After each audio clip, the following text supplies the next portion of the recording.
Sa puntong ito ay kasama natin ang COMELEC Chairperson na si Attorney Andres Bautista para bigyan tayo ng impormasyon kaugnay doon sa pinakabago nilang advokasya, ang Pilipinas 2016. Magandang gabi po, Chairperson or COMELEC Chairperson Andres Bautista. Magandang gabi naman, Ria, at magandang gabi sa lahat ng mga nanonood. Sir, bigyan niyo naman po kami ng background or bigyan niyo po kami ng background tungkol dito sa inilunsad na kampanya which is the Pilipinas 2016. Well, kahapon hindi ba ang unang araw ng paghahain ng filing ng Certificate of Candidacy at sinabay namin dyan yung ding aming kampanya. Kampanya ng COMELEC para nga sa tamang pagboto, tamang pagbilang. Kaya meron nga po tayo dyan yung sinasabi nating Pilipinas 2016, tamang pagboto, tamang pagbilang. Ang tungkulin riyan ng bawat botante ay bumoto ng tama. Ang responsibilidad naman ng COMELEC ay bumilang ng tama. Sir, kasabay po nito ay meron din tayong tinatawag na integrity pledge kung saan yung mga kandidato po ay pipirma or they are encouraged to sign bilang parte nga ng kanilang commitment sa taong bayan na siyang maghahalal sa kanila. Sir, dun po sa mga naghain ng kandidatura, lahat po ba sila ay pumirma dito? Pero kumbaga hindi naman natin sila pinipilit na pumirma. Itong integrity pledge, gusto lang natin ipaalala sa mga ating kandidato kung ano yung kanilang mga tungkulin. Kumbaga sinasabi lang natin dito na kailangan nilang sundin ang ating saligang batas at ang mga ibang batas tungkol sa ating halalan, tungkol yung ating mga campaign finance laws or kaya yung hindi pagbili ng mga boto, hindi pagbigay ng kung ano-anong mga gamit para makakuha ng boto ng iba. At by and large, sinasabi natin din, pagka natalo, dapat sportsmanlike ang kanilang pagtanggap ng kanilang pagkatalo. So ito yung ating integrity pledge na, well, hinihimok dati ng ating mga kandidato na kanilang pirmahan.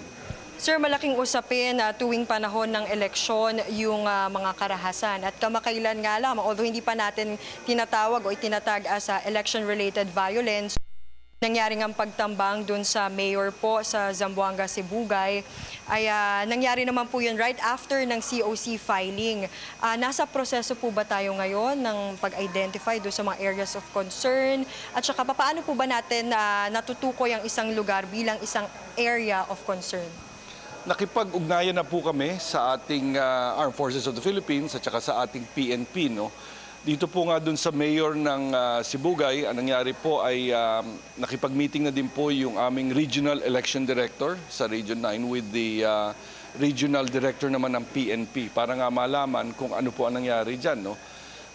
Hindi po, kumbaga, mabuting pangyayari yan at gusto nating, kumbaga, malimita ang mga gantong klaseng pangyayari sa ating halalan. So, hopefully, hindi na maulit-tumuli, pero dito nga, kailangan na naman magtulong-tulungan ang COMELEC, ang PNP, AFP at ang taong bayan para nga yung mga ganitong klaseng pangyayari ay malimita.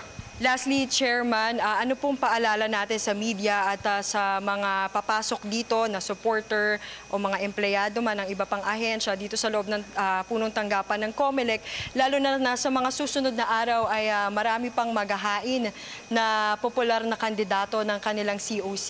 Oo.